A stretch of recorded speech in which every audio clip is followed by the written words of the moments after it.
ಎಲ್ಲರಿಗೂ ನಮಸ್ಕಾರ ಸ್ನೇಹಿತರೆ. ಜ್ಯೋತಿಷ್ಯ ಶಾಸ್ತ್ರದ ಪ್ರಕಾರ ಮೇಷರಾಶಿಯವರಿಗೆ ಜುಲೈ ತಿಂಗಳಿನಲ್ಲಿ ಹೇಗಿರಲಿದೆ? ವೈವಾಹಿಕ ಜೀವನ, ಉದ್ಯೋಗ, ಆರೋಗ್ಯ, ವ್ಯಾಪಾರ, ವೃತ್ತಿ, ಶಿಕ್ಷಣ, ಆರ್ಥಿಕ ಸ್ಥಿತಿ, ಶುಭ ಫಲಗಳಿವೆಯಾ ಎನ್ನುವ ರಾಶಿ ಫಲ ನೋಡೋಣ ಬನ್ನಿ. ಅದಕ್ಕೂ ಮುಂಚೆ ನೀವಿನ್ನು ನಮ್ಮ ಚಾನೆಲ್ಗೆ ಸಬ್ಸ್ಕ್ರೈಬ್ ಆಗಿಲ್ಲ ಅಂದ್ರೆ ಈಗಲೇ ಸಬ್ಸ್ಕ್ರೈಬ್ ಆಗಿ, ಹಾಗೆ ವಿಡಿಯೋಗೆ ಲೈಕ್ ಮಾಡಿ, ವಿಡಿಯೋವನ್ನ ಸ್ಕಿಪ್ ಮಾಡದೆ ಕೊನೆ ತನಕ ನೋಡಿ. ಮೇಷರಾಶಿ ಜುಲೈ ಮಾಸದ ಭವಿಷ್ಯ 2025.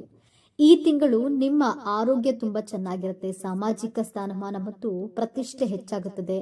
ಕುಟುಂಬ ಜೀವನದಲ್ಲಿ ಒಳ್ಳೆಯ ಸುದ್ದಿ ಇರುತ್ತದೆ. ಕೆಲಸಕ್ಕೆ ಸಂಬಂಧಿಸಿದಂತೆ ಪ್ರಯಾಣಿಸುವ ಸಾಧ್ಯತೆ ಇರುತ್ತೆ. ಕೆಲವರಿಗೆ ಉತ್ತಮ ಪ್ಯಾಕೇಜ್ ಜೊತೆಗೆ ಹೊಸ ಉದ್ಯೋಗದ ಆಫರ್ ಸಿಗುತ್ತದೆ. ಸಂಬಂಧದ ಸಮಸ್ಯೆಗಳು ಬಗೆಹರಿಯುತ್ತವೆ. ಸಂಗಾತಿಯೊಂದಿಗಿನ ಭಾವನಾತ್ಮಕ ಬಾಂಧವ್ಯ ಬಲವಾಗಿರುತ್ತೆ. ದೀರ್ಘಕಾಲದಿಂದ ಬಾಕಿ ಇರುವಂತಹ ಕೆಲಸಗಳು ಪ್ರಾರಂಭವಾಗುತ್ತವೆ. ಜುಲೈ 2ನೇ ವಾರದಲ್ಲಿ ನಿಮ್ಮ ಮನಸ್ಸು ಕೆಲವು ಅಹಿತಕರ ಘಟನೆ ಅಥವಾ ನಷ್ಟದ ಬಗ್ಗೆ ಚಿಂತಿಸಲಾರಂಭಿಸುವುದು. ಈ ಸಮಯದಲ್ಲಿ ನೀವು ತುಂಬಾ ಶ್ರಮಿಸಬೇಕಾಗುತ್ತೆ ಮತ್ತು ಮಾರುಕಟ್ಟೆಯಲ್ಲಿ ನಿಮ್ಮ ವಿಶ್ವಾಸಾರ್ಹತೆಯನ್ನ ಕಾಪಾಡಿಕೊಳ್ಳಲು ಪ್ರಯತ್ನಗಳನ್ನ ಮಾಡಬೇಕಾಗುತ್ತೆ. ತಿಂಗಳ ಮಧ್ಯದಲ್ಲಿ ನಿಮ್ಮ ಪರಿಸ್ಥಿತಿಯನ್ನ ಸುಧಾರಿಸಲು ನಿಮಗೆ ಅವಕಾಶಗಳು ಸಿಗುತ್ತವೆ. ಪ್ರಭಾವಿ ವ್ಯಕ್ತಿಯ ಸಹಾಯದಿಂದ ಸಿಲುಕಿಕೊಂಡ ಕೆಲಸವೂ ಸಹ ವೇಗವಾಗಿ ನಡೆಯುತ್ತದೆ.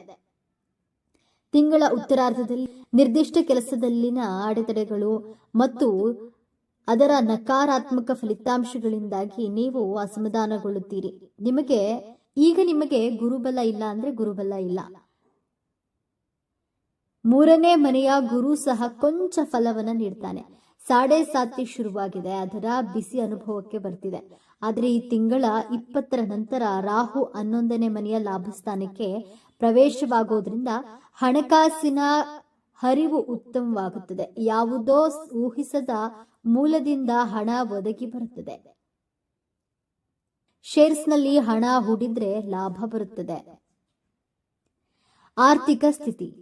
ಮೇಷರಾಶಿಯ ಪ್ರಕಾರ ನಿಮ್ಮ ಆರ್ಥಿಕ ಸ್ಥಿತಿಯಲ್ಲಿ ಉತ್ತಮ ಲಾಭಗಳಿವೆ. ನಿಮ್ಮ ಆರ್ಥಿಕ ಸ್ಥಿತಿಯು ಬಲವಾಗಿರುತ್ತೆ. ಆದರೆ ಈ ಸಮಯದಲ್ಲಿ ನಿಮ್ಮ ವೆಚ್ಚಗಳ ಸಹ ಹೆಚ್ಚಾಗುತ್ತದೆ. ಇದ್ದಕ್ಕಿದ್ದಂತೆ ನಿಮ್ಮ ಖರ್ಚುಗಳ ಸಂಖ್ಯೆ ಹೆಚ್ಚಾಗಬಹುದು.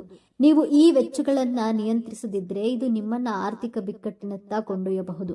ನಿಮ್ಮ ವ್ಯವಹಾರವು ವೇಗವನ್ನ ಪಡೆಯುತ್ತದೆ. ಇದರಿಂದಾಗಿ ನೀವು ಆರ್ಥಿಕ ಲಾಭವನ್ನ ಪಡೆಯುತ್ತೀರಿ. ಹಣದ ವಿಚಾರದಲ್ಲಿ ಯಾವುದೇ ವ್ಯಕ್ತಿ ಅಥವಾ ವ್ಯವಸ್ಥೆಯನ್ನ ಅಗತ್ಯಕ್ಕಿಂತ ಹೆಚ್ಚು ನಂಬಬೇಡಿ. ಇಲ್ಲದಿದ್ರೆ ನೀವು ಹಣದ ನಷ್ಟವನ್ನ ಅನುಭವಿಸಬಹುದು. ಈ ಸಮಯದಲ್ಲಿ ನೀವು ವಿವಿಧ ಮೂಲಗಳಿಂದ ಹೆಚ್ಚಿನ ಲಾಭದ ಬಲವಾದ ಸಾಧ್ಯತೆಯನ್ನ ಹೊಂದುತ್ತೀರಿ. ವೈವಾಹಿಕ ಜೀವನ.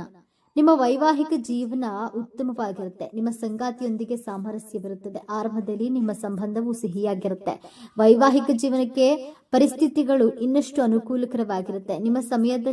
ಈ ಸಮಯದಲ್ಲಿ ನೀವು ನಿಮ್ಮ ಸಂಗಾತಿಯ ಭಾವನೆಗಳನ್ನ ಪ್ರಶಂಸಿಸುತ್ತೀರಿ. ನಿಮ್ಮಿಬ್ಬರ ನಡುವೆ ಸಮನ್ವಯ ಇರುತ್ತದೆ. ಈ ಮಧ್ಯೆ ಪ್ರೀತಿ ತುಂಬಿದ ಸಂವಹನವನ್ನ ಸಹ ಕಂಡುಬರುತ್ತದೆ. ನಿಮ್ಮ ವೈವಾಹಿಕ ಜೀವನದಲ್ಲಿ ಸಂತೋಷ ಬರುತ್ತೆ. ಈ ಸಮಯದಲ್ಲಿ ಮಗುವನ್ನ ಹೊಂದಲು ಬಯಸುವವರು ಒಳ್ಳೆಯ ಸುದ್ದಿಯನ್ನ ಪಡೆಯುವ ಬಲವಾದ ಸಾಧ್ಯತೆ ಇದೆ. ಕೆಲವು ಸಮಸ್ಯೆಗಳನ್ನು ಎದುರಿಸಬಹುದು. ಈ ಸಮಯದಲ್ಲಿ ಅವರಿಗೆ ವಿಷಯವನ್ನ ಪ್ರೀತಿಯಿಂದ ವಿವರಿಸಿ. ಪ್ರೇಮ ಜೀವನ.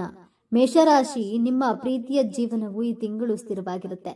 ನಿಮ್ಮ ಜೀವನದಲ್ಲಿ ಯಾವುದೇ ವಿಶೇಷ ಬದಲಾವಣೆ ಇರುವುದಿಲ್ಲ. ನಿಮ್ಮ ಸಂಬಂಧವನ್ನ ವಿಶೇಷವಾಗಿರಿಸಿಕೊಳ್ಳಲು ನೀವು ಪ್ರೀತಿಯಲ್ಲಿ ಪಾರದರ್ಶಕತೆಯನ್ನು ತರಬೇಕು.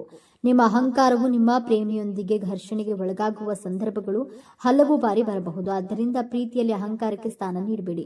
ಒಬ್ಬರನ್ನೊಬ್ಬರು ನಂಬಿ ಮತ್ತು ಈ ನಂಬಿಕೆಯನ್ನ ಮುರಿಯಲು ಬಿಡಬೇಡಿ. ಈ ಅವಧಿಯು ಪ್ರೇಮ ವ್ಯವಹಾರಗಳಿಗೆ ಹೆಚ್ಚು ಅನುಕೂಲಕರವಾಗಿಲ್ಲ. ಆದ್ದರಿಂದ ಈ ಸಮಯದಲ್ಲಿ ನಿಮ್ಮ ಪ್ರೀತಿಯ ಬಗ್ಗೆ ಗಂಭೀರವಾಗಿ ಮತ್ತು ಜಾಗರೂಕರಾಗಿರಿ. ವೃತ್ತಿ ಜೀವನ. ನಿಮ್ಮ ವೃತ್ತಿ ಜೀವನದಲ್ಲಿ ನಿಮ್ಮ ಅತ್ಯುತ್ತಮ ಪ್ರಯತ್ನದಿಂದ ನೀವು ಇದರಲ್ಲಿ ಪ್ರಗತಿಯನ್ನು ಸಾಧಿಸುವಿರಿ. ನಿಮ್ಮ ವೃತ್ತಿ ಜೀವನವನ್ನ ಮುಂದಕ್ಕೆ ಕೊಂಡೊಯ್ಯುವಲ್ಲಿ ಅದೃಷ್ಟವು ನಿಮ್ಮನ್ನ ಸಾಕಷ್ಟು ಬೆಂಬಲಿಸುತ್ತೆ. ತಿಂಗಳ ಆರಂಭದಲ್ಲಿಯೂ ನಿಮ್ಮ ಕೆಲಸದಲ್ಲಿ ಕಠಿಣ ಪರಿಶ್ರಮ ಪಡ್ತೀರಿ. ಮುಂದೆ ನೀವು ಅದರ ಪ್ರಯೋಜನಗಳನ್ನ ಪಡೆಯುತ್ತೀರಿ. ನೀವು ಖಾಸಗಿ ವಲಯದ ಕೆಲಸವನ್ನ ಮಾಡ್ತಾ ಇದ್ರೆ ಅದರಲ್ಲಿ ಯಶಸ್ವಿ ಆಗ್ತೀರಿ. ನಿಮ್ಮ ಕೆಲಸದಿಂದ ನಿಮ್ಮ ಹಿರಿಯರು, ಬಾಸ್ ಪ್ರಭಾವಿತರಾಗ್ತಾರೆ. ನೀವು ಸರ್ಕಾರಿ ವಲಯದಲ್ಲಿ ಕೆಲಸ ಮಾಡ್ತಾ ಇದ್ರೆ ಸರ್ಕಾರವು ನಿಮಗೆ ದೊಡ್ಡ ಉಡುಗೊರೆಯನ್ನ ನೀಡಬಹುದು. ಶಿಕ್ಷಣ. ವಿದ್ಯಾರ್ಥಿಗಳು ಪರೀಕ್ಷೆಯಲ್ಲಿ ಉತ್ತಮ ಅಂಕಗಳನ್ನು ಪಡೆಯಲು ಕಠಿಣ ಪರಿಶ್ರಮ ಮತ್ತು ಹೆಚ್ಚಿನ ಪ್ರಯತ್ನಗಳನ್ನು ಮಾಡಬೇಕಾಗುತ್ತೆ. ಶಿಕ್ಷಣಕ್ಕೆ ಪರಿಸ್ಥಿತಿಗಳು ಉತ್ತಮವಾಗಿರುತ್ತದೆ. ಈ ಸಮಯದಲ್ಲಿ ವಿದ್ಯಾರ್ಥಿಗಳು ಕಷ್ಟಪಟ್ಟು ಓದಬೇಕು. ನೀವು ಸ್ಪರ್ಧಾತ್ಮಕ ಪರೀಕ್ಷೆಗಳಲ್ಲಿ ಯಶಸ್ಸನ್ನು ಪಡೆಯಬಹುದು. ಉನ್ನತ ಶಿಕ್ಷಣಕ್ಕೆ ಸಮಯ ಉತ್ತಮವಾಗಿರುತ್ತೆ. ವಿದ್ಯಾರ್ಥಿಗಳು ಉನ್ನತ ಶಿಕ್ಷಣಕ್ಕಾಗಿ ವಿದೇಶಕ್ಕೆ ಹೋಗಬಹುದು. ಆದರೆ ವಿದೇಶಿ ಶಿಕ್ಷಣ ಸಂಸ್ಥೆಗಳು ಎಚ್ಚರಿಕೆಯಿಂದ ಆಯ್ಕೆ ಮಾಡಿಕೊಳ್ಳಿ ಎಂಬುದನ್ನು ನೆನಪಿನಲ್ಲಿಡಿ.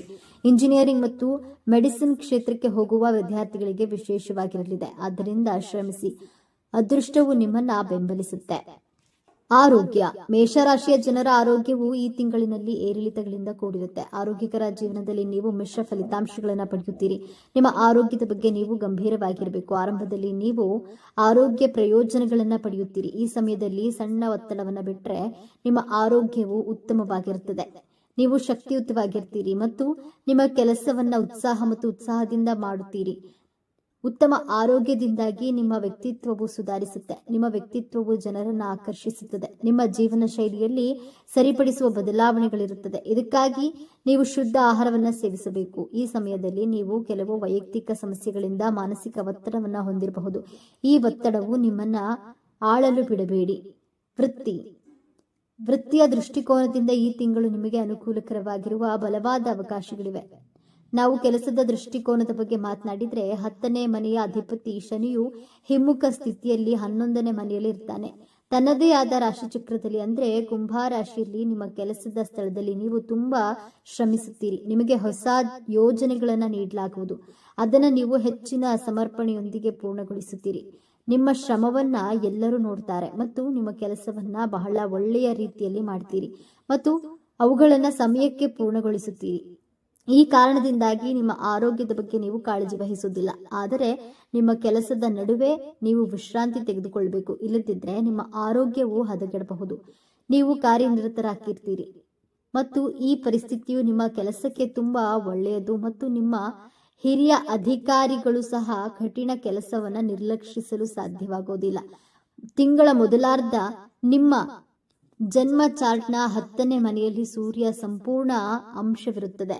ಇದರಿಂದಾಗಿ ನೀವು ಉತ್ತಮ ಹುದ್ದೆಯನ್ನ ಪಡೆಯಬಹುದು ಮತ್ತು ನಿಮ್ಮ ಅಧಿಕಾರ ವ್ಯಾಪ್ತಿಯು ಹೆಚ್ಚಾಗಬಹುದು. 6ನೇ ಮನೆಯ ಅಧಿಪತಿಯು ಬುಧನು ಶುಕ್ರ ಗ್ರಹದೊಂದಿಗೆ 5ನೇ ಮನೆಯಲ್ಲಿ ಇರ್ತಾನೆ. ಈ ಕಾರಣದಿಂದಾಗಿ ನಿರುದ್ಯೋಗಿಗಳು ಹೊಸ ಉದ್ಯೋಗವನ್ನ ಪಡೆಯಬಹುದು ಮತ್ತು ಈಗ ಕೆಲಸದಲ್ಲಿ ಕೆಲಸ ಮಾಡ್ತಿರುವವರು ಮತ್ತು ತಮ್ಮ ಕೆಲಸವನ್ನ ಬದಲಾಯಿಸಲು ಪ್ರಯತ್ನಿಸುತ್ತಿರುವವರು ಹೊಸದನ್ನ ಪಡೆಯಬಹುದು ಮತ್ತು ಸೂಕ್ತವಾದ ಉದ್ಯೋಗ ಕೊಡುಗೆಯಿಂದಾಗಿ ಅವರು ಸಂತೋಷವನ್ನು ಅನುಭವಿಸುತ್ತಾರೆ.